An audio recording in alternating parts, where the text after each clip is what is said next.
I was a patient in Willowbrook for 8 years. Even though it is emotionally difficult for me to bring back all the memories of that time, I want to share my experiences with you. I think my perspective offers an insight on how easy things can go wrong, and I hope it will improve the existing conditions for people with disabilities. One might wonder how loving parents could put their children into Willowbrook. The simple answer is they did not know. Doctors and other medical professionals at that time recommended Willowbrook as an excellent place for children who were called retarded. Once a child was admitted to Willowbrook, the parents were not allowed inside. There were no welcoming tours, and visiting days were always held in a special room. I was lucky to have my parents' support, so I was able to go home every weekend. If parents had any concerns or complaints, they were usually dismissed without any consequences. I would like to share a little bit of my experiences with you folks.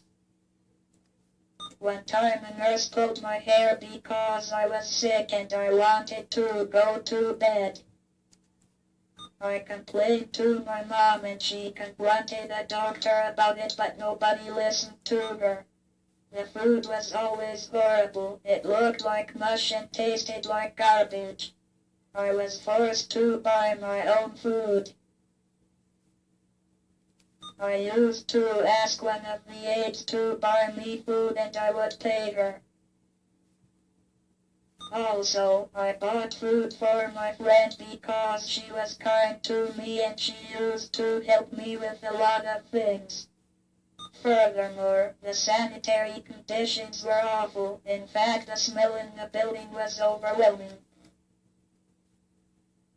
Generally, I took a shower in the morning, which my friend would help me with. Also, there was never soap and toothpaste, so I had to always buy my own. In addition, I was beaten many times and thrown from my chair to the floor. I even had my feet bitten by someone who was laying on the floor. I couldn't move to save myself. For the 8 years I was there, I only went to the classroom a couple of times. Everything that the teacher tried to teach, I already knew. Then, after a while, nobody brought me to the classroom and I couldn't wheel myself. So whatever skills I developed before Willowbrook quickly deteriorated. Because of the lack of education, I cannot read now and I wish my math skills were better. There were no activities at Willowbrook and the only time I went out was when it was too hot to stay inside. I knew nothing about the community and the community knew nothing about Willowbrook. I sometimes wonder how I stayed there for 8 years. I think the conditions were so horrible that they crushed my spirits. Staying there changed my life forever. Every day was exactly like the day before, and it didn't matter if a month passed or a year.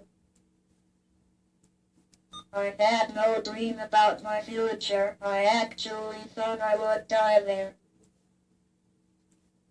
The day I left Willowbrook, I felt like that was a new beginning of a new life. I was free and born again. It took time for me to adjust living outside Willowbrook.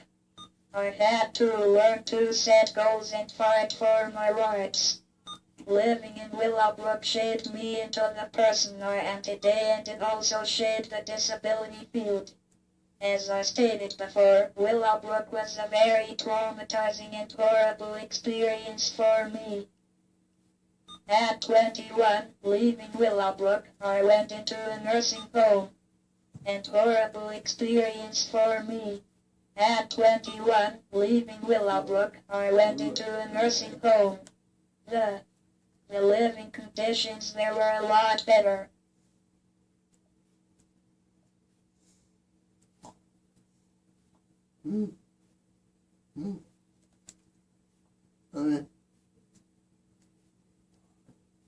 However, during my stay there I started to feel like I was surrounded by death.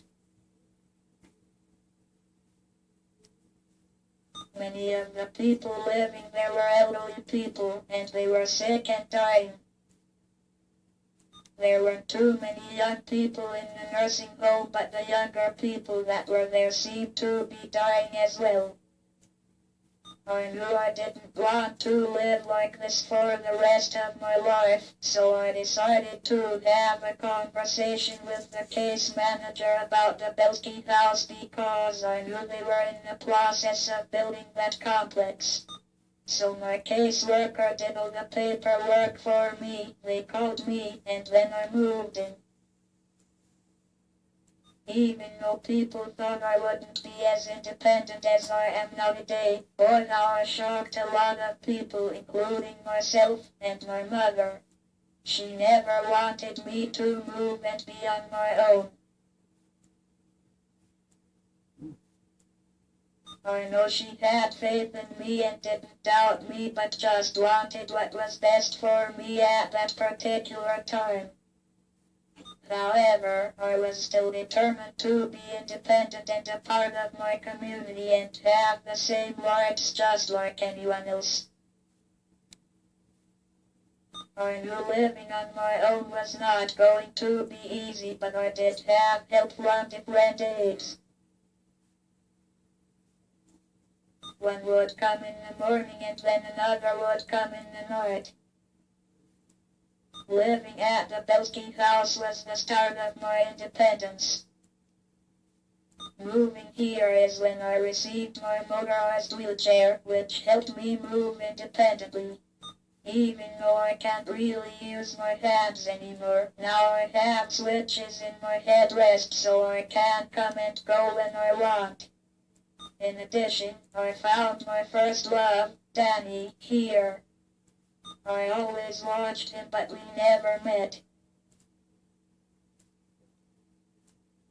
He asked my aide what my name was, and then surprised me with a Valentine's Day card.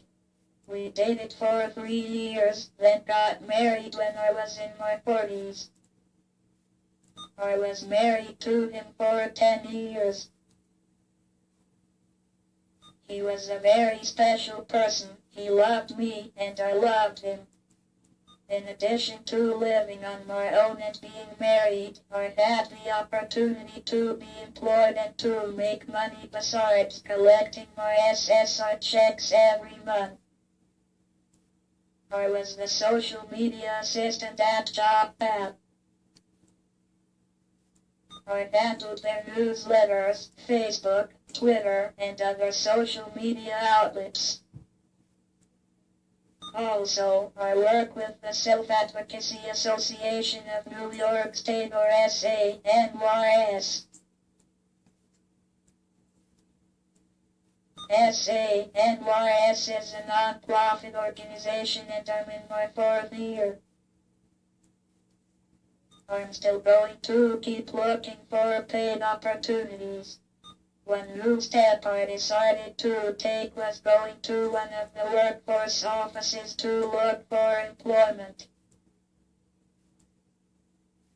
Immediately, I'm still waiting to hear something back from them, but I will keep my faith and continue my job search. I think that my biggest strength is that I haven't given up on my dreams about being as independent as I can be.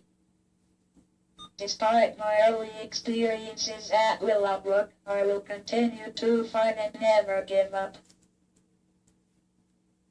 Living and going out into the community just about every day has its ups and downs. Sometimes I feel like people still do not accept me. I see the stares that people give me.